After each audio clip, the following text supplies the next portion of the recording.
Nous sommes très heureux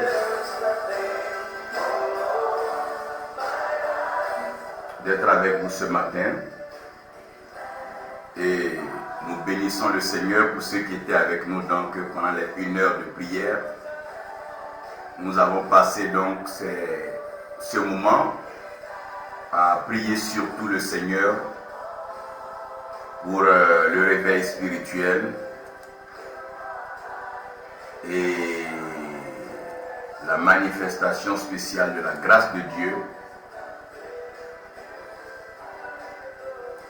dans le monde entier. Nous croyons que le Seigneur qui nous a préservés et continuera de nous garder et de nous préserver tous les jours. Brethren, it's a pleasure for us to be together again this morning. We thank God for those who were able to share with us the hour of prayer.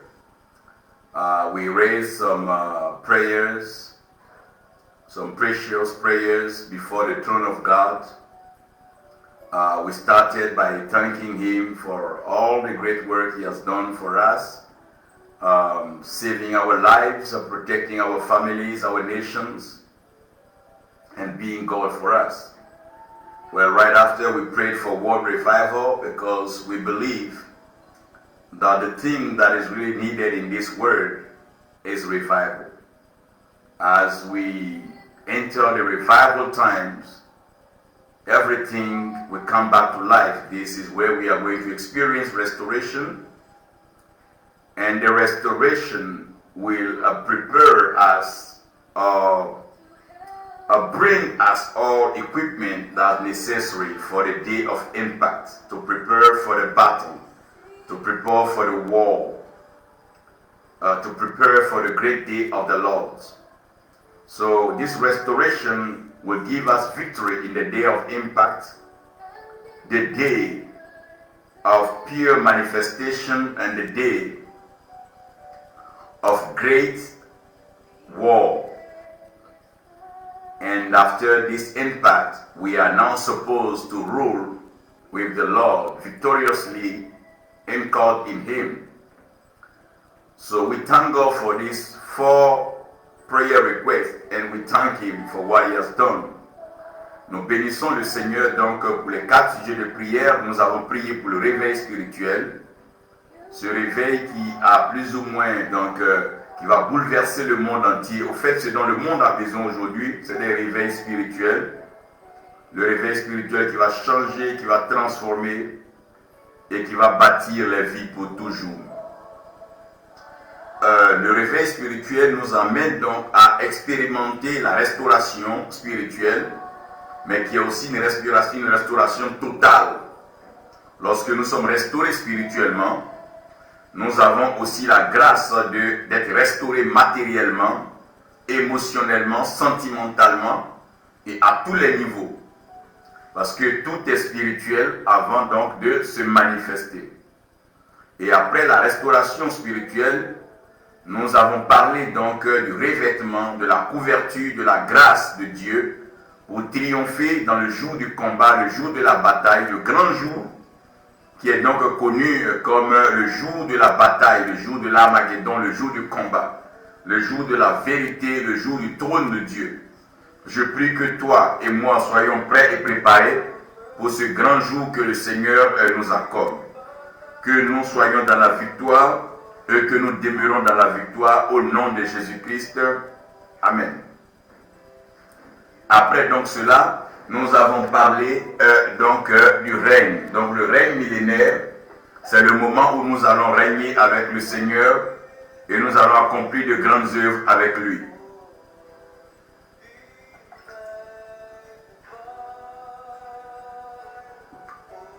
Et nous croyons que nous avons été exaucés par le Seigneur et que nos prières sont montées droit devant son trône. Aujourd'hui, par la grâce de Dieu, je vais vous parler de l'homme, la créature indestructible. C'est un message assez important pour vous et aussi important pour moi. today, by the grace of God, I want to introduce to you, and I want to share briefly with you a message on the theme, the indestructible creator, man. It is good for all of us, it's good for you, it's good for me to know who is man and why did God create man and the purpose of the creation of man. After that, God has created all kinds of living creatures in waters, in the winds, and on the earth, looking at fishes, birds, all the animals, and the cattle and wild animals.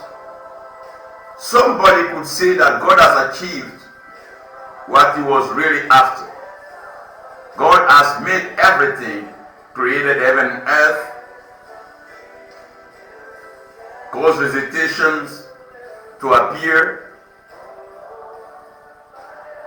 God could have said he was satisfied with his creation, but he didn't say so. Donc Dieu ayant déjà créé les cieux et la terre, Dieu ayant bien sûr rempli la création, les eaux, des poissons, et aussi le vent, les airs des oiseaux, et la terre des animaux, aussi bien le bétail et que les animaux sauvages.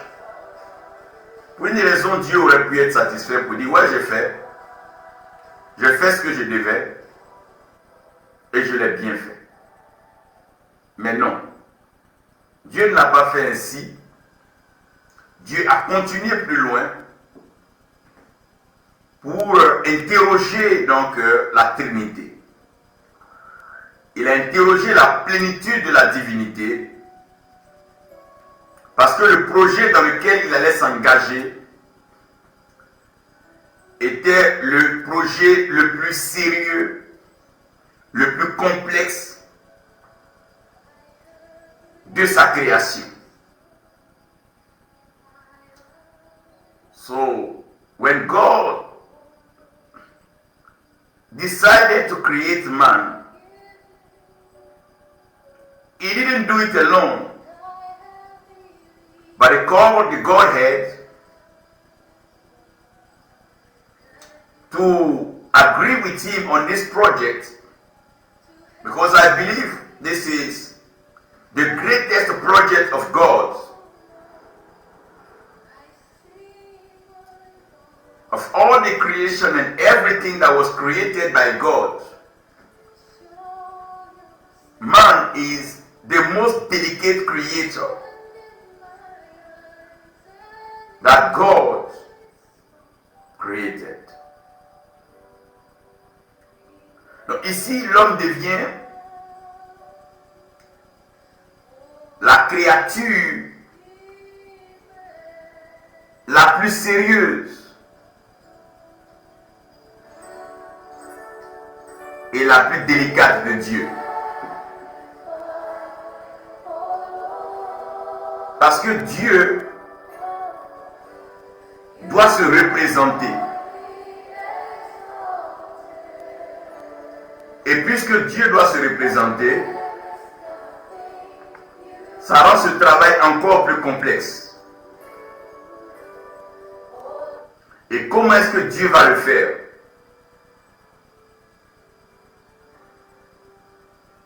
Dieu doit créer l'homme à son image et selon sa ressemblance.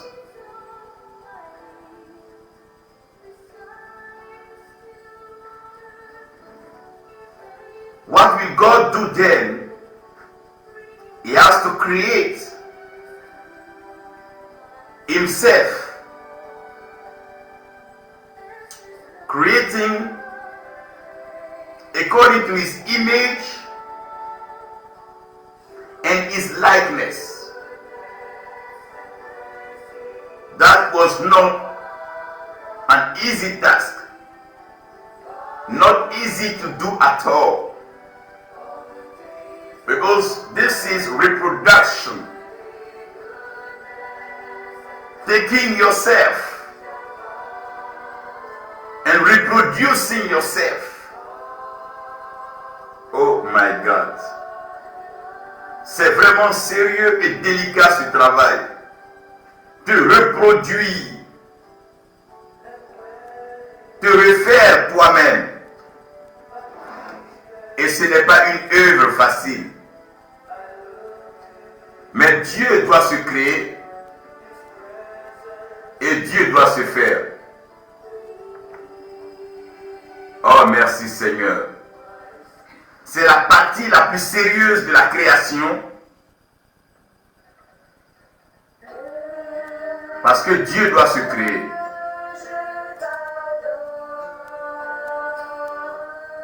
Et vous devez comprendre ici avec moi que ça devient plus sérieux parce que Dieu doit se reproduire lui-même. Donc tu n'es pas l'image d'un arbre. Tu n'es pas l'image d'une eau. Tu n'es pas l'image d'une idole. Tu n'es pas l'image d'un fétiche. No. You are not the image of an idol, image of any water,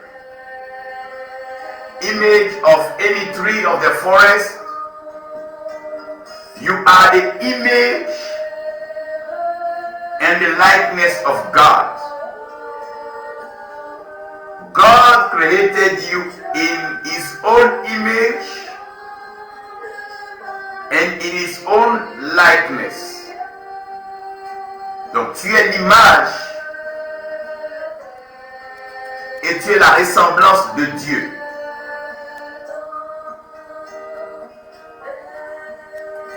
Tu es l'image et tu es la ressemblance de Dieu. Et tu dois avoir cela en pensée. L'homme, la créature indestructible. L'homme, la créature indestructible. On peut détruire tes projets. On peut détruire ta maison. On peut détruire ta voiture. On peut détruire ton foyer. On peut détruire tes idées autour de toi. Mais on ne peut pas te détruire parce que tu es une créature indestructible. L'homme est une créature indestructible. Tu es une créature indestructible, mon frère, ma soeur. Tu es une créature indestructible. Tu es une créature indestructible. Oh man, they can destroy your projects. They can destroy your plans. They can destroy your buildings, your houses. They can destroy your cars. They can destroy your relationship. They can destroy plans around you. They can destroy your nation. But they can't destroy you. They can't destroy you because you are indestructible. They can't destroy you because God made you in His image and in His likeness. Oh my God. On ne peut pas te détruire, non. Parce que Dieu t'a fait à son image et selon sa ressemblance. Rokonda Magie Shalakant. Rante Brakayant. Oh, Mama de Prate Kolo Sonda. Rande Gerisa Kalabo Rokosa. Karianta Rambage Ropodo Solang. Merci Seigneur pour ta grâce. Merci Seigneur pour tes faveurs. Merci Seigneur pour ta bénédiction. Nous allons prendre pour test Genèse 1 verset 26-29 et Genèse 2 verset 7. Let's read together Genesis 1 verse 26 to 29 and also have Genesis 2 verse 7.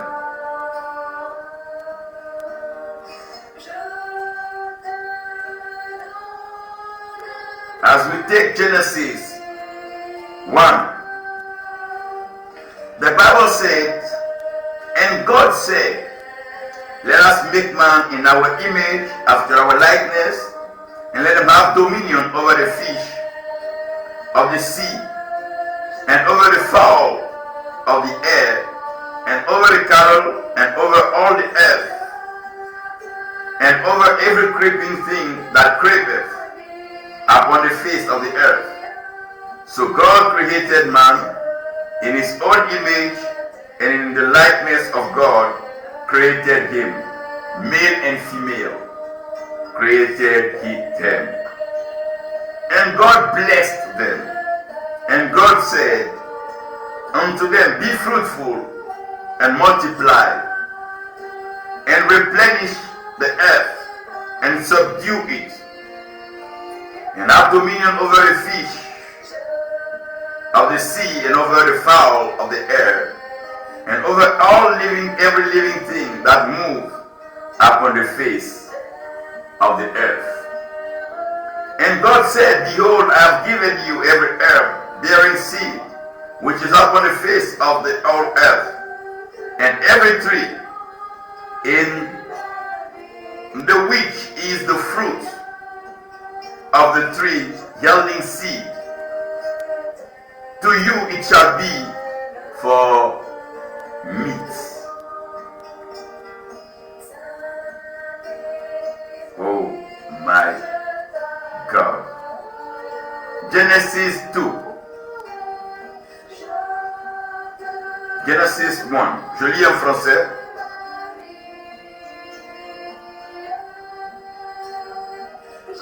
Genèse 2, verset 7. J'ai déjà lu Genèse 1 en anglais. Et l'Éternel Dieu forma l'homme de la poussière de la terre, de la poussière du sol, et souffla dans ses narines une respiration de vie. Et l'homme devint une âme vivante. Père, tu as l'autorité spirituelle suprême. Tu règnes dans le ciel et sur la terre, tu accomplis tes œuvres. Viens par ta parole, bénis-nous, inspire-nous, instruis-nous, donne-nous de connaître cette vérité sur la créature mystérieuse qu'est l'homme, que nous sommes, Seigneur. Donne-nous de comprendre que nous sommes indestructibles, car tu nous as fait à ton image et selon ta ressemblance. Ouvre l'entendement de mon frère et de ma soeur, de tous ceux qui sont au son de ma voix et ceux qui vont écouter ce message. Bénis chacun de nous. Au nom de Jésus-Christ. Amen. The Lord be with you, and we celebrate the Lord for today and what He is about to do in our lives. Let's realize that God created man in His image and in His likeness. I have some of these messages bilingual. I will inspire. I'll give the title in English, read some scriptures in English, and sometime I'll do few portions of translations for you to follow the message. But basically, I'm preaching in French for most of the people listening to the message to flow with us and get it. Je voulais, avant de vous parler de la créature indestructible, vous ramener à une pensée essentielle. Et cette pensée doit dominer votre esprit. Si vous commencez à comprendre la pensée de Dieu, je vais vous emmener à réaliser que Dieu est éternel et ses œuvres sont éternelles. Dieu est éternel et ses œuvres sont éternelles. Dans sa conception et dans la pensée de Dieu, Dieu n'a pas de limite. Dieu n'a pas de fait. En d'autres termes, Dieu a son origine en lui-même et il a son accomplissement en lui-même. Donc, puisque Dieu n'a pas été créé et que Dieu n'a pas été fait, personne ne peut défaire Dieu, personne ne peut déstabiliser Dieu et personne ne peut détruire Dieu. Parce que Dieu est éternel et ses projets sont éternels. Dieu est éternel et ses voies sont éternelles. Donc Dieu, dans son éternité, a des projets éternels et des plans éternels. Aucun homme sur la terre ne peut connaître les plans de Dieu et les projets de Dieu. Parce que les plans et les projets de Dieu sont aussi éternels que Dieu lui-même. Donc dans son éternité, Dieu est libre de faire ce qui lui plaît. Dieu est libre de s'engager dans tout projet qui lui plaît. Et Dieu a créé librement, sans pression. Personne ne peut mettre une pression sur Dieu. Dieu n'a pas de pression à être. Parce qu'il est Dieu dans tous les cas. Personne ne peut l'empêcher d'être Dieu. Il est déjà Dieu. Tout ce que la création peut faire, c'est d'accepter qu'il est Dieu. Personne ne change Dieu. Personne ne peut destituer Dieu. Personne ne peut faire perdre les attributs de Dieu. Dieu est déjà Dieu. Dieu, il est omniscient. Il sait toutes choses. Il a une connaissance parfaite des choses. Avant même que les choses ne soient énoncées. Il maîtrise tous les problèmes de la création. Il a la solution à tout. Dieu est Dieu. Il est omniprésent. Il est partout. Il est représenté partout par lui-même. Il a ses yeux qui parcourent toute la création. Il tient le monde dans sa main. Il contrôle le globe, l'univers et les projets. Parce qu'il est omniprésent. Il n'est jamais absent dans une situation. Dieu est toujours présent. Et c'est dans sa présence qu'il agit. Dieu est tellement présent qu'il agit avec force et avec puissance. Il est omnipotent. Dans son omnipotence, il déploie son potentiel. Il déploie sa créativité. Il déploie sa force. Il déploie sa puissance. Et il déploie son énergie avec laquelle il travaille pour œuvrer. Donc le Dieu qui crée n'est pas un fabricant d'automobile, non. N'est pas un concepteur de projet, non.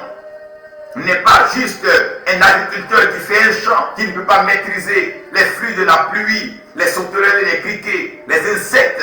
Il ne peut pas même maîtriser tout ce qui peut être fléau contre ce qu'il est en train de faire. Non, et puis excusez-moi, Dieu n'est pas comme un constructeur d'automobile, un fabricant automobile qui ne sait pas si le véhicule peut faire un accident ou même mettre en danger la vie des hommes. Non, Dieu est éternel, oh mon Dieu. Et ses œuvres sont éternelles. Oh God, you are everlasting. And your works are everlasting. Dieu est éternel et ses œuvres sont éternelles. Les œuvres de Dieu n'ont pas de fin, les œuvres de Dieu n'ont pas de limite. Et parce que les œuvres de Dieu n'ont pas de limite, comprenez avec moi que les œuvres de Dieu sont indestructibles. Les œuvres de Dieu sont inébranlables. Les œuvres de Dieu sont incassables. Les œuvres de Dieu ne sont pas les œuvres des hommes. Ce que Dieu fait est éternel. Regardez ce verre. Il a été fait par les hommes. S'il glisse de ma main qui tombe, ce verre se casse. L'ordinateur que j'utilise, regardez ce téléphone. Il a été fait par les hommes. Il quitte ma main, il tombe, il se casse. Oui, ça c'est les œuvres des hommes. Cette guitare, elle a été faite par les hommes. Il suffit qu'elle quitte ma main, elle tombe et elle se casse. Oui, ça c'est les œuvres d'hommes. La chaise sur laquelle je suis assise, oui, elle est faite des œuvres d'hommes. Si demain, le poids que je mets dessus est trop lourd, cette chaise va se casser. Parce que les œuvres des hommes, les œuvres faites par les hommes, sont des œuvres limitées dans le temps. C'est des œuvres qui sont limitées en projet, en pensée. Mais Dieu, il est éternel et ses œuvres sont éternelles. Tu es éternel, ô Dieu, et tes œuvres sont éternelles. Oui, Seigneur, tu es éternel. Et tes œuvres sont éternelles. Comprenez avec moi que Dieu est éternel. Et ses œuvres sont éternelles. Les œuvres de Dieu ne sont pas les œuvres des hommes. Lorsque Dieu décide de faire, Dieu fait avec la pensée de l'éternité. Dieu ne t'a pas créé pour qu'une maladie vienne te tuer. Il ne t'a pas créé pour qu'une pandémie vienne bouleverser ton plan et ta vie. Il ne t'a pas créé pour qu'une trahison, une déception, une rupture brise ta vie et ton cœur. Dieu ne t'a pas créé pour que les hommes puissent te détruire. Dieu ne t'a pas créé pour que les prisons des hommes puissent te garder. Il ne t'a pas créé pour que les œuvres de la sorcellerie puissent t'envoûter, t'envahir, te détruire. Il ne t'a pas créé pour que tu sois une victime, mais il t'a créé dans son plan victorieux, afin que tu sois plus dans la victoire. Dieu est éternel et ses œuvres sont éternelles. C'est pour ça que je déclare ce matin sur ta vie que tu es une créature indestructible, tu es victorieuse et tu régneras toujours, parce que Dieu t'a créé avec la pensée de l'éternité, avec la pensée de la victoire. Le Seigneur est merveilleux. Il est merveilleux, ses œuvres sont merveilleuses. Tout ce que le Seigneur fait est merveilleux. Il fait toutes choses merveilleuses et belles en son temps. Parce que l'Éternel est Dieu. Quand on parle d'Éternel, comprenez ceci. C'est ce que l'homme ne peut pas comprendre. C'est ce que l'homme ne peut pas enregistrer. C'est ce que l'homme ne peut pas retenir. Ça échappe même à l'humanité. Si l'humanité devait concevoir et recevoir le plan de Dieu, il n'y aurait même pas d'espace pour l'humanité. La terre tout entière ne peut pas contenir les œuvres de Dieu. La terre est son marchepied. Le ciel est son trône. Il siège dans le ciel. Et bien sûr, il marche sur la terre. Il regarde la créature. Il regarde la création. Et il est fier de ce qu'il a fait. Dieu est éternel et ses œuvres sont éternelles. Depuis des milliers d'années, les hommes passent sur la terre. La terre est. Oui, il y a des changements. Il y a des changements climatiques. Bien sûr, les reliefs et les végétations sont affectés par moments par les comportements, les actions des hommes. Et bien sûr par la pluviométrie. Mais rien n'a changé le ciel. Le ciel demeure au ciel. Le ciel demeure élevé. Le ciel demeure établi. Oh Dieu, tu es éternel. Et tes œuvres sont éternelles. Dieu est éternel. Et sa pensée est éternelle. Mon frère, toi qui m'écoutes ce matin, sache que Dieu est éternel. Et sa pensée est éternelle. Qu'on ne vous fasse pas croire autre chose. Non. Dieu est éternel. Et ses œuvres sont éternelles. Ses œuvres sont glorieuses. Ses œuvres sont belles. Ses œuvres sont bonnes. Ne laissez personne vous distraire. Ne laissez personne vous blaguer. Ne laissez aucune force, aucune puissance vous intimider. Dieu est éternel.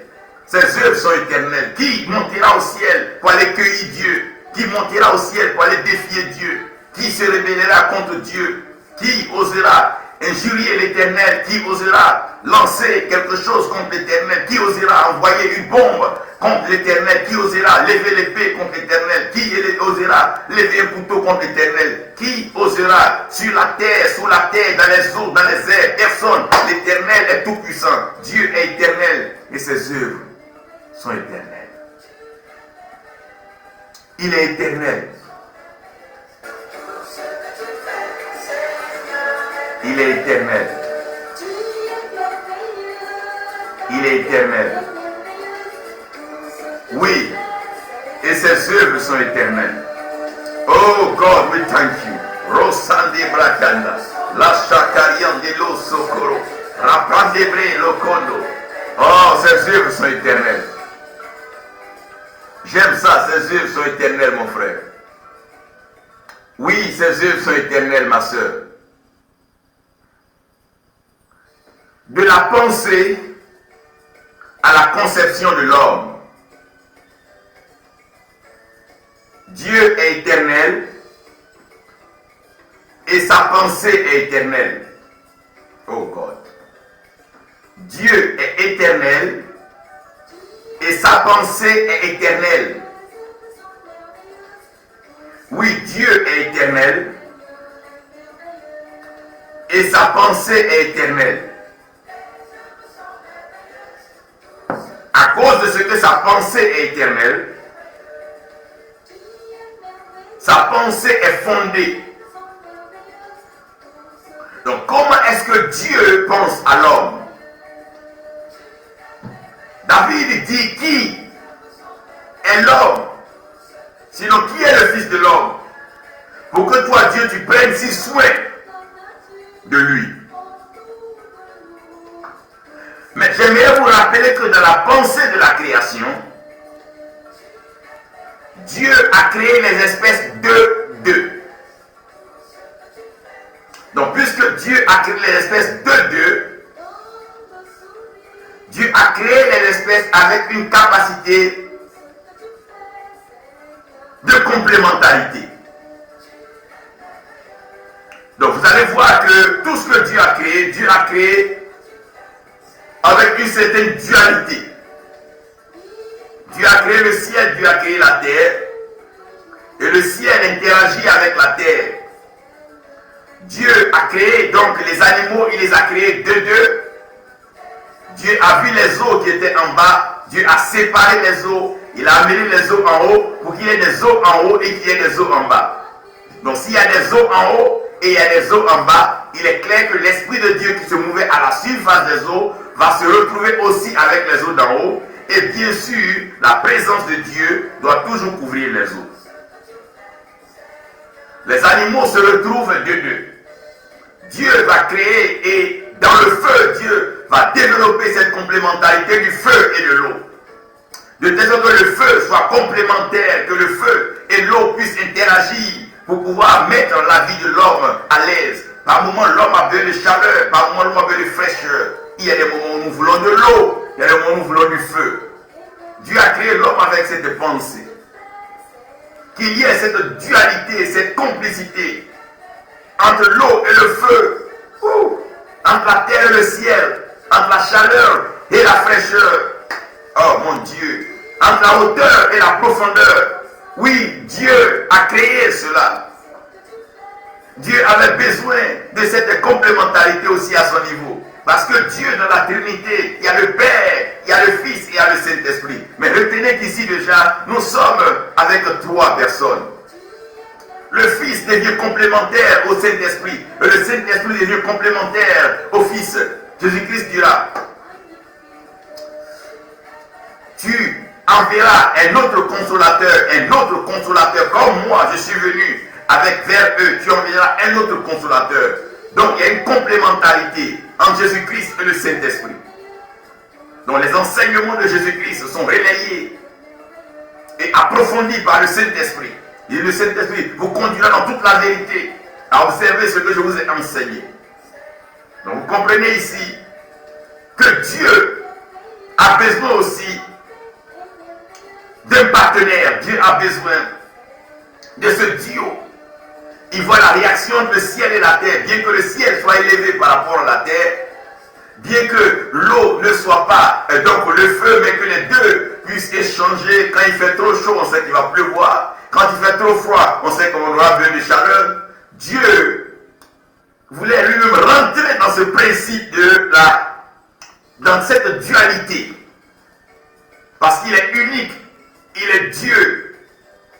Donc Dieu va se plaire à se reproduire de telle sorte que le Saint-Esprit Jésus-Christ collabore pour notre salut. De la même façon que l'eau et le feu interviennent dans notre baptême pour nous rendre meilleurs. De la même façon que le ciel et la terre laissent un espace qu'on appelle donc le firmament pour qu'on puisse grandir. De la même façon que l'été, l'hiver, oh mon Dieu, se donne la main pour agir. Dieu a besoin de quelqu'un qui peut regarder et dire c'est moi. Quelqu'un avec qui il peut parler, quelqu'un qui peut changer. Sinon, la Trinité est au ciel, mais la Bible dit que Dieu descendait dans le jardin. Chaque soir, venir changer avec Adam, parler avec Adam. Cette intimité, Dieu a besoin d'intimité, Dieu a besoin de communion, Dieu a besoin de change. Dans la pensée de Dieu, Dieu ne pouvait pas rester seul. Il a tout créé. Il a créé des choses. Il a créé des animaux. Il a créé la création. Il a mis toute autre chose sur la terre. Mais Dieu ne peut pas rester sans lui-même se créer. Il ne pouvait pas le faire. Il ne pouvait pas manquer à ce grand rendez-vous. C'est un projet merveilleux. Et Dieu s'est dit, non, alors j'y vais. Il faut que je fasse l'homme à mon image et à ma ressemblance. Mais pour cela, je convoque la Trinité. Et Dieu convoque la Trinité, il parle avec le Fils et il parle avec le Saint-Esprit. Il dit bien sûr, je veux faire l'homme à mon image et selon ma ressemblance. Voilà la pensée. Voilà la pensée. Cette pensée est déposée sur la table. Et la Trinité doit maintenant discuter avec la pensée. Mais comment comptes-tu faire l'homme? Puisque tu es esprit, tu n'as ni chair, tu n'as ni sang. Comment veux-tu faire ton image? Il y a le Saint-Esprit qui est suffisamment saint. Moi je suis là, ton Fils unique.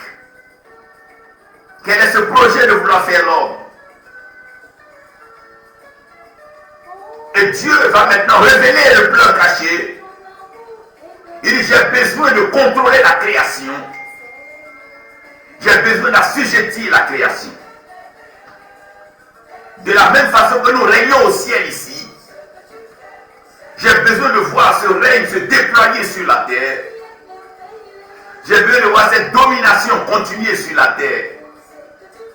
Alors il me faut faire mon image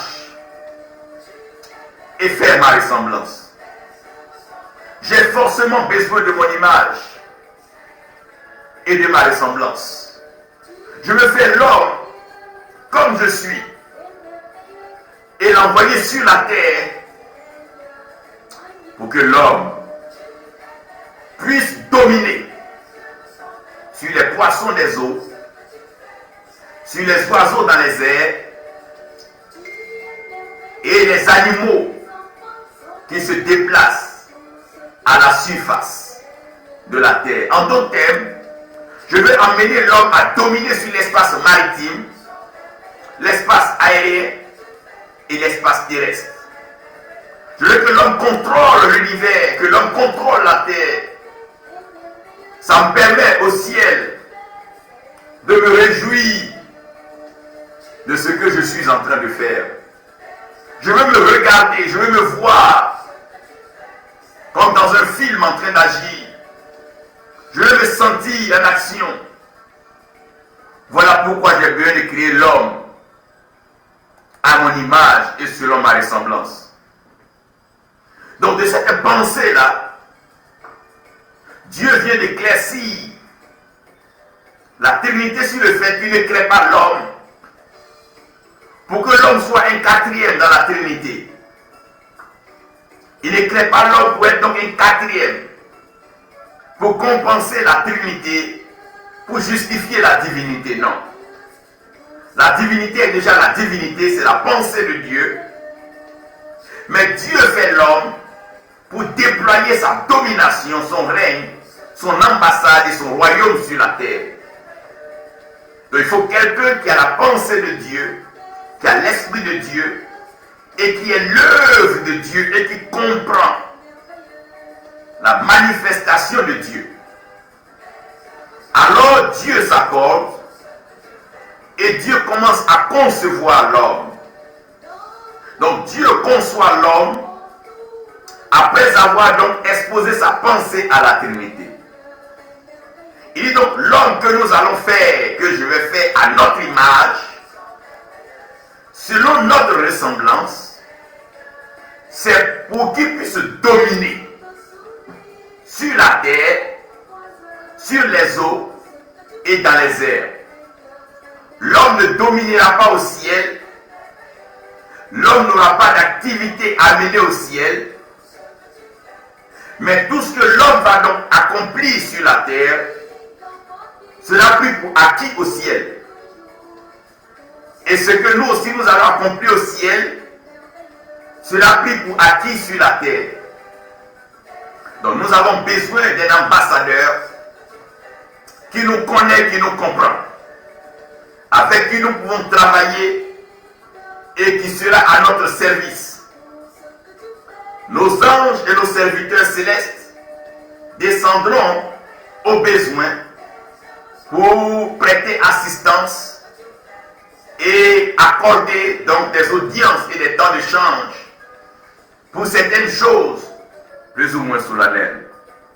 Donc dans la conception, Dieu déjà se dégage, se sort du ciel et Dieu s'est vesti dans la création. Puisque Dieu ne prend pas le ciel pour créer l'homme. Le ciel c'est son trône.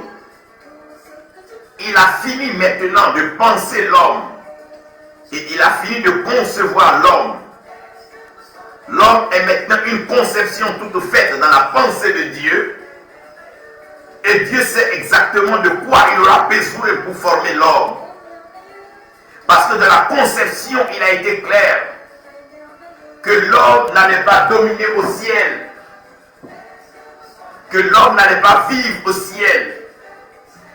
Mais que l'homme allait vivre sur la terre.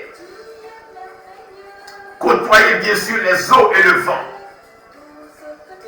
Dieu rend son projet clair. Le Fils a compris le projet de Dieu. Le Saint-Esprit a compris le projet de Dieu. La pensée, elle est belle. La pensée, elle est bonne. La pensée ne souffre d'aucune incompréhension.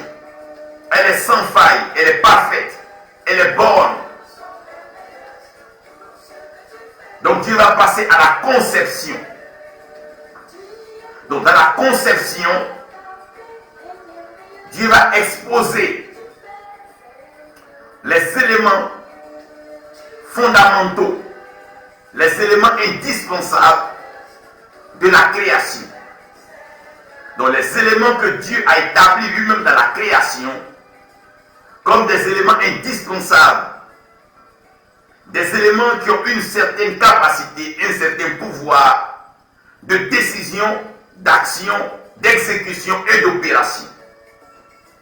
Dieu va alors entrer dans ce que j'appelle la phase de la formation. Lorsque la formation va commencer, alors Dieu n'est plus dans le ciel. Il a quitté le ciel, qui est son lieu de pensée et son lieu de conception. Dieu a fini de te penser, Dieu a fini de te concevoir. Tu es déjà clair et vivant dans son esprit. Tu es déjà clair et vivant dans son cœur. Tu es déjà clair et vivant dans sa bouche. Tu es déjà clair et vivant en lui et avec lui. Dieu ne se trompe pas à ce niveau. Dieu est inanime et il sait maintenant pleinement ce qu'il est en train de faire. Et il sait ce qu'il veut faire de toi. Il ne se trompe pas. Il ne se trompera pas. Il le fera parce qu'il a décidé ainsi. C'est son projet. Et comme il est éternel, et que ses œuvres sont éternelles, rien ne peut empêcher Dieu d'accomplir ses œuvres. Il fait comme il veut, il fait quand il veut, il fait comme il le peut pour ce que lui-même il a décidé. Donc, dans la troisième phase, Dieu commence la formation de l'homme. Pour la formation de l'homme, la Bible dit que et l'Éternel Dieu forma l'homme de la poussière du sol. Oh, rande brakasanda. Radoko se kebrele kirantala. Mago so karianda. Que se preke brando lo corianda. Landege reba magado. Substitute rante kanamaga. Le brandelo sobroto robo. Randege rakayanda gashirindele rekambo. Loro polandaga ibreda kandayo sura. Yikandage rosotopo shada. Yereke Yeshua Hamashaya. Uroprandego sora. Et Dieu mit sa main dans la poussière de la terre. Et Dieu prit la poussière de la terre. Et Dieu prit la poussière de la terre. Et Dieu prit la poussière de la terre. Oh Seigneur. Et Dieu prit la poussière de la terre. Et Dieu prit la poussière de la terre. Et Dieu avait cette poussière dans la main. Mais la poussière n'est pas malléable. La poussière est évasive. La poussière se dissipe. La poussière est salissante. La poussière est ennuyante. La poussière est gênante. La poussière ne participe pas à un travail. La poussière ne participe pas à une construction. Mais Dieu prit la poussière de la terre. Dieu prend un élément que les hommes ne considèrent pas, car tout le monde marche sur la terre. Tout le monde piétine la terre. Tout le monde urine sur la terre. Tout le monde rejette ses excréments sur la terre. Tout le monde vomit sur la terre. Tout le monde creuse la terre. Tout le monde pollue la terre. Mais Dieu a pris la poussière de la terre, s'il vous plaît. Parce que la même terre, quand vous cherchez l'or, c'est dans la terre que vous trouvez l'or. Si vous cherchez le diamant, c'est dans la terre que vous trouvez le diamant. Si vous cherchez le pétrole, c'est dans la terre que vous trouvez le pétrole. Si vous cherchez l'uranium, le bauxite, ces pierres précieuses, le topaz, rubis, diamant, vous trouvez toutes ces pierres précieuses dans la terre. Donc Dieu ne s'est pas trompé. En prenant la poussière de la terre, Dieu combine et cumule toutes les richesses minérales, toutes les richesses des matières, du sous-sol. Dieu cumule cela dans la portion de terre qu'il prend. Dieu prend cette poussière de la terre parce qu'il sait qu'il peut y trouver de l'or, du diamant, de l'argent, du manganèse, du bauxite, de l'uranium. Et Dieu prit la poussière de la terre. La poussière sur laquelle tout homme marche. La poussière que tout le monde écrase. La poussière que tout le monde néglige. La poussière que tout le monde ne considère pas. Dieu a pris la poussière de la terre. Dieu a pris la poussière de la terre. Oui, il a pris la poussière de la terre. Oui, Dieu a décidé de prendre la poussière de la terre. Quand Dieu veut se glorifier, il prend des choses que les hommes ne considèrent pas. Quand Dieu veut donner gloire en son nom, il prend des choses que les hommes ne considèrent pas. Parce qu'il est Dieu, il est souverain, il est éternel et ses œuvres sont éternelles. Et Dieu prend la poussière de la terre. Là, Dieu est en pleine formation. Parce qu'il sait que les pierres précieuses, les trésors de la terre se trouvent dans la poussière. Et il prend la poussière de la terre. Et Dieu va mettre de l'eau dans cette poussière. Vous allez comprendre si vous allez regarder dans Jérémie. Dieu dit à Jérémie, va à la mettre dans la maison du potier. Il veut dire que ce que le potier est en train de faire, c'est ce que lui, Dieu, il a fait de l'homme. Quand vous partez dans la main du potier, vous voyez que la terre est humide, elle est mouillée pour faire de l'argile. Donc Dieu met de l'eau dans cette poussière. Il met de l'eau dans cette poussière, mon frère. Il met de l'eau dans cette poussière pour enlever le côté salissant, le côté qui souille, le côté qui se dissipe, le côté évasif. Il prend de l'eau, il met dans la poussière et il a l'occasion de manier la terre. Elle devient maintenant compacte dans ses mains. Il peut la manier, il peut la toucher. Il peut la toucher. Oui, Dieu peut maintenant toucher cette terre. Il peut la travailler. Il a mis de l'eau dedans et il travaille cette poussière. Il la manipule. Il la touche. Il la mène de main en main. Il a fait passer de sa main gauche à sa main droite. Il touche la matière. Il touche, oh Dieu. L'Éternel touche. Il touche. Dieu est en train de toucher ta terre. Il est en train de toucher ta vie. Il est en train de toucher ton intérieur. Toucher ton cœur. Toucher ta pensée. Toucher tes yeux. Toucher tes oreilles. Oui, Dieu est en train de créer l'homme. Il a la poussière. Il a mis maintenant de l'eau. Et il a cela dans sa main. Et il garde cela jalousement dans sa main. Il manipule dans sa main. Il tourne.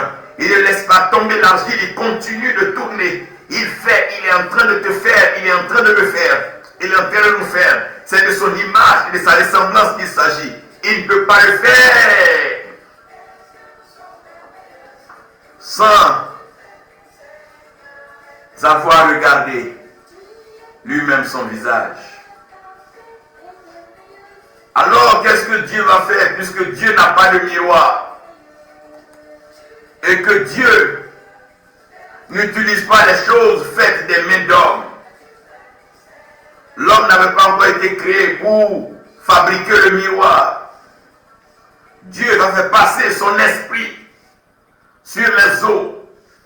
Et comme dans l'eau, le visage reflète le visage. Oh, le cœur de l'homme répond au cœur de l'homme. Lorsque les 7 esprits de Dieu, vont passer, lorsque l'esprit de Dieu va se mouvoir sur les eaux, Dieu va alors placer sur la tête de l'homme le chandelier. Il va placer sur la tête de l'homme les 7 trous par lesquels l'homme va pouvoir agir, par lesquels l'homme va pouvoir donc parler, par lesquels l'homme va pouvoir voir et l'homme va pouvoir sentir. Il placera les oreilles, il creusera, il enfoncera dans la boue et il fera un trou, il fera des trous. Il aura des oreilles, il va creuser des trous. Il va creuser dans la matière pour avoir donc l'ouverture des oreilles. Et il va placer le dispositif, le récepteur, de quoi entendre sa parole, de quoi entendre sa parole, entendre sa voix, de quoi aller écouter. Il fait de tout, oh mon Dieu. Dieu est en train de former l'homme. Il est en train de former l'homme. Il est en train de te former. Il est en train de te former. Oui, là il est passé à la phase pratique. Il est en train de te former. Comme ça, il est en train de te former. Oui, il est en train de te former. Il va creuser, il va percer encore la matière. Il va piquer de tout encore. Là, c'est pour que tu aies les yeux, la capacité de pouvoir voir et de percevoir. Il te donne la vision, il te donne la visibilité, la capacité de pouvoir voir et pouvoir regarder, de pouvoir contempler. Oui, il te donne les yeux. Oh, Dieu est en train de te faire, oh l'homme, tu es un être indestructible, une créature indestructible. Oh, si seulement tu peux regarder comment Dieu t'a créé. Tes oreilles, c'est pour l'écouter, tes oreilles, c'est pour l'entendre. Tes oreilles, c'est pour écouter sa parole, parce que tu ne vivras pas seulement que le pain, mais de toute parole qui sort de la bouche de l'Éternel, ton Dieu. Et il a enfoncé encore dans le trou les yeux. Afin que tu puisses contempler, que tu puisses le voir, que tu puisses regarder le ciel et la belle création, que tu puisses contempler l'œuvre de sa gloire. Oui, Dieu te fait à son image et selon sa ressemblance. Il va encore piquer 2 trous. Ah, mon Dieu! Et ces 2 trous seront tes narines par lesquelles Tu vas respirer. Tu vas inspirer et expirer l'air. C'est de par cela que tu vas sentir les odeurs. Tu vas respirer les parfums. Ouh, Dieu. Il ne s'arrête pas là. Aïe, aïe, aïe. Il va percer un autre trou encore. Il va percer un autre trou. Il va percer. Et ce trou deviendra donc la bouche. C'est par ce trou que tu pourras lui parler. Par ce trou que tu pourras le louer, l'adorer, le chanter, le célébrer. Oui. Maintenant, voici que Dieu a placé le dispositif sur la tête de l'homme. L'homme peut l'écouter, l'homme peut le voir et percevoir ses œuvres au travers de la création. L'homme peut sentir sa présence, l'homme peut flairer sa présence au travers des odeurs, les bonnes odeurs qui montent et qui descendent. Et l'homme peut lui parler, l'homme peut le chanter, l'homme peut le célébrer, l'homme peut le salmodier, l'homme peut le glorifier. Oui, le Seigneur avance dans le projet de sa création. Il avance dans le projet de sa création. Oui. Maintenant. Merci Seigneur. Parce que là, oh Dieu, la bouche peut le magnifier. Ma bouche peut le célébrer. Oui, ta bouche peut le sanctifier ce matin, mon frère. Ta bouche peut l'élever, ta bouche peut le glorifier. Il t'a donné une bouche pour le glorifier. Les narines pour sentir les bonnes œuvres. Le sacrifice agréable de Jésus-Christ qu'il a fait. Tes yeux pour voir la rétribution des méchants. Et de voir les œuvres accomplies par ton Dieu. Tes oreilles pour entendre sa parole. Oh Dieu. Oh. Oh Seigneur. La création tout entière reconnaîtra. Reconnaît toujours. Car la création a reconnu que tu es Dieu. Il forme l'homme de la poussière de la terre. Il met de l'eau. Il creuse les 7 trous sur la tête de l'homme. Rado Shankanda Marosa. Il couronne les Mahanarakando Soro. Librakandaka Mage Lokolanda Limama Gabasa Hereto. Il creuse l'homme. Il met des profondeurs. Et dans ces trous, mon Dieu, et ces trous sont couverts par les abîmes, parce que les abîmes, les ténèbres couvrent les trous. Ah. Il va alors souffler dans les narines de l'homme pour faire intervenir l'élément vent. Il va souffler dans les narines de l'homme. Oh, la formation de l'homme. Ah, tu es en formation, il est en train de te former. Oh, il va souffler dans tes narines. Il va te ressusciter. Tu ne mourras pas. Il va souffler dans tes narines. Il va te ramener à la vie. Il va souffler dans tes narines ce matin. Il va souffler dans tes narines en ce moment même. Il va souffler une respiration de vie, un souffle de vie. Il va souffler une portion vitale en toi. Il va souffler dans tes narines. Et la Bible dit, l'Éternel Dieu souffla dans les narines de l'homme. Et l'Éternel Dieu souffla dans les narines de l'homme. Oh Dieu, oh Dieu. L'Éternel Dieu souffla dans les narines de l'homme. L'Éternel Dieu souffla dans les narines de l'homme. Oh mon Dieu, oh Seigneur, oh Jésus-Christ. Merci Seigneur, parce que tu es Dieu. Il souffla dans les narines de l'homme. C'est Dieu qui a soufflé dans tes narines. Ce n'est pas un homme. C'est Dieu qui souffle dans tes narines. Ce n'est pas un ventilateur. Ce n'est pas la climatisation. C'est Dieu qui souffle dans tes narines. Homme, écoute ton Créateur. C'est lui. Ouh. Souffle dans tes narines. Il souffle dans tes narines. Il souffle dans tes narines. Ce souffle de vie. Et quand il souffle dans les narines de l'homme, l'homme devient une âme vivante. Comme l'homme devient une âme vivante, je dois continuer alors cette formation en introduisant l'esprit. Et Dieu les bénit. Dieu bénit l'homme par sa parole. Alors que la parole de Dieu est un feu dévorant. Donc Dieu va relâcher le feu pour parfaire cette œuvre, pour peaufiner cette œuvre, pour purifier cette œuvre. Comme l'or qui passe par le feu. Dieu va faire passer l'homme qu'il a créé par le feu. C'est alors que Dieu transforme l'homme. L'homme qui est devenu âme vivante, Dieu va le transformer afin que l'homme soit un être spirituel. L'homme a été fait âme vivante. Mais lorsque Dieu bénit l'homme par sa parole qui est esprit et vie, sa parole qui est le feu dévorant, l'homme devient un être spirituel. L'homme n'est pas seulement une âme vivante, mais l'homme devient un être spirituel. C'est la transformation. Dieu a formé l'homme âme vivante et il a transformé l'homme en un esprit. Oh Seigneur, tu l'as fait passer de l'âme vivante à l'homme spirituel, de telle sorte que l'homme soit constitué d'esprit, d'âme et de corps.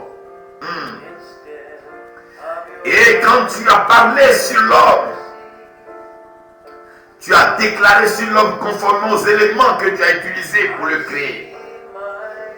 Tu as demandé à l'homme de dominer sur les animaux qui sont sortis des eaux. Parce qu'en l'homme, il y a de l'eau. Si l'homme ne domine pas sur les eaux, les animaux des eaux, les animaux marins, il va avoir un effet néfaste sur l'homme. Tu as demandé à l'homme de dominer sur les oiseaux de l'air. Parce que dans l'air, il y a des principautés, il y a des puissances. Il y a des oiseaux de malheur, des oiseaux de mauvais augure, des hiboux, les vautours et les corbeaux. Si l'homme ne domine pas sur les airs, ces oiseaux et ces animaux auront un pouvoir et une puissance sur l'homme. Oh Seigneur, tu as demandé à l'homme de dominer sur les animaux qui se déplacent à la surface de la terre. Comme il y a la terre en l'homme, pour ne pas que les animaux de la terre dominent sur l'homme. Le serpent, les loups, l'ours, le lion, tous ces animaux ne doivent pas dominer sur l'homme. Alors tu devais transformer l'homme pour l'emmener dans une capacité spirituelle afin que l'âme vivante devienne un homme spirituel. Donc l'homme devient spirituel. Oh God. Tu transformes l'âme vivante en esprit vivifiant. Comme le premier Adam était une âme vivante, le second qui est venu en dernier, notre Seigneur et notre Sauveur, il est l'esprit vivifiant. Et avant de créer l'homme, tu avais déjà immolé l'agneau afin que le sang de l'agneau soit à la fondation du monde. De telle sorte que la terre, les eaux soient fondées sur le sang de l'agneau. De telle sorte que le sang de l'agneau soit notre bouclier, notre réparateur, notre restaurateur. Car le sang de l'agneau est mon bouclier et je suis affranchi. Car le sang de l'agneau m'a délivré de tout péché, de toute œuvre de la mort. Car le sang de l'agneau a éloigné l'ange de la mort. Car le sang de l'agneau a préservé notre vie. Car le sang de l'agneau est notre protecteur et notre bouclier. Et comme le sang de l'agneau a coulé avant la fondation du monde, toute œuvre toute action qui était supposée détruire l'homme ne pourra plus détruire l'homme. Comme l'agneau de Dieu avait été déjà immolé, alors l'homme est une créature indestructible. L'homme est une créature indestructible. Parce que depuis la pensée de l'homme, l'homme ne doit pas penser à lui-même, mais l'homme doit élever sa pensée pour comprendre la pensée de Dieu. Parce que Dieu l'a créé indestructible. Dieu n'a pas créé pour qu'il soit déstabilisé. Dieu n'a pas créé l'homme pour que l'homme soit ébranlé. Il n'a pas créé l'homme pour que l'homme soit donc effondré. Il n'a pas créé l'homme pour que l'homme soit égorgé. Il n'a pas créé l'homme pour que l'homme soit détruit, déstabilisé, dévasté. Non. Dieu n'a pas créé l'homme pour que l'homme souffre dans les mains de l'homme. Mais il a créé l'homme pour que l'homme règne et que l'homme domine. Dieu a créé l'homme à son image et selon sa ressemblance. L'homme, la créature indestructible. L'homme, la créature indestructible.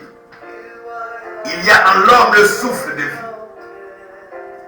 Il y a en l'homme ce souffle de vie qui ne dépend que de Dieu. C'est Dieu qui reprend ce souffle quand il veut. Dieu ne se reprend ni de ses dons, même pas de son appel. Dieu donne pour l'éternité. Dieu donne pour toujours. Dieu donne gratuitement et généreusement. Il t'a donné le souffle de vie pour faire de toi la créature indestructible, la créature éternelle, la créature spirituelle vivante, son image et sa ressemblance. C'est pour ça qu'il envoie tout le temps. Quand l'homme a un problème, son fils peut lui réparer. Et le Saint-Esprit pourra rétablir l'ordre des choses. Le ciel agit en faveur de l'homme. La pluie vient pour l'homme, les vents soufflent pour l'homme. Parce que l'homme est la créature indestructible, la créature éternelle. L'homme est la créature éternelle. On ne peut pas remplacer l'homme par de l'argent. On ne peut pas remplacer l'homme par un quelconque prix. L'homme n'a pas de prix. La vie de l'homme n'a pas de prix. L'âme de l'homme n'a pas de prix. Tu ne peux pas vendre ton âme. Tu ne peux pas vendre ton âme. Non. Tu es une créature indestructible. On peut te traquer, on peut te presser, on peut t'injurier, on peut te piétiner. Mais sache que tu es une créature indestructible. Tu es une créature indestructible. Le Seigneur t'a fait indestructible. Tu es une créature indestructible. Man is made in the image and the likeness of God. Indestructible. Nobody can destroy the man. Unbreakable. No. You are the image and the likeness of God.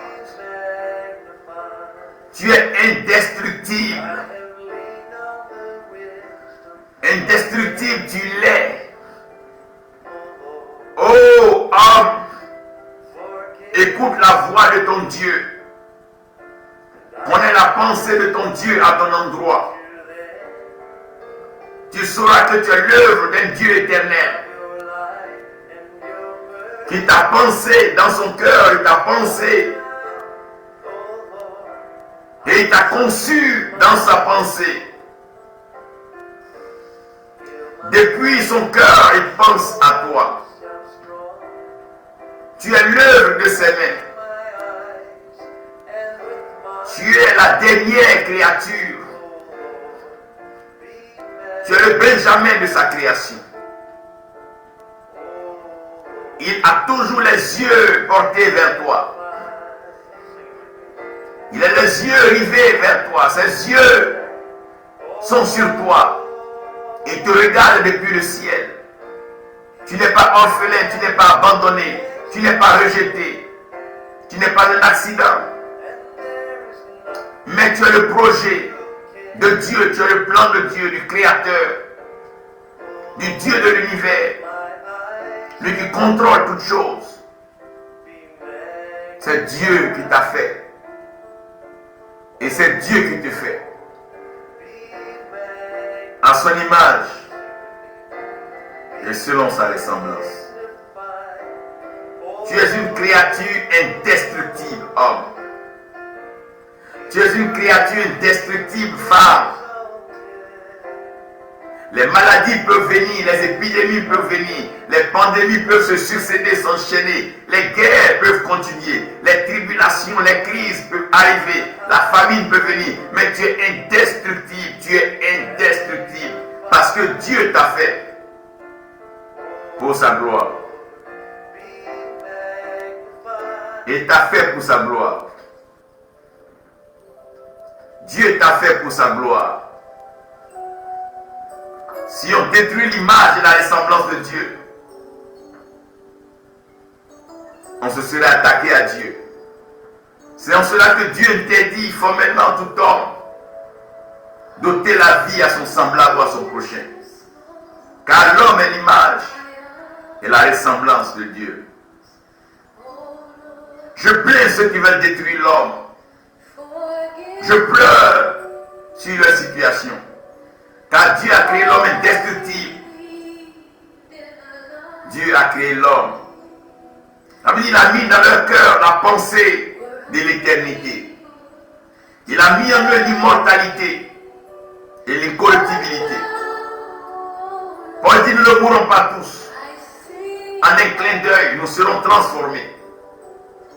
En un clin d'œil, nous serons transformés.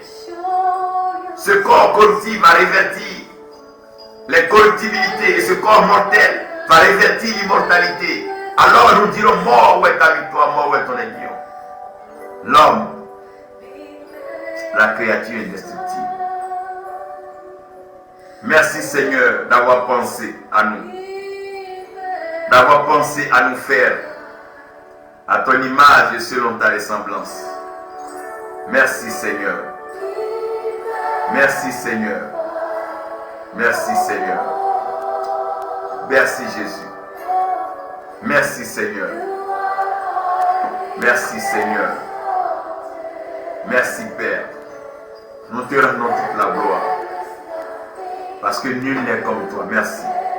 Nous te rendons toute la gloire. Merci d'avoir créé l'homme à ton image, selon ta ressemblance, afin que l'homme demeure indestructible. Au nom de Jésus-Christ. Amen.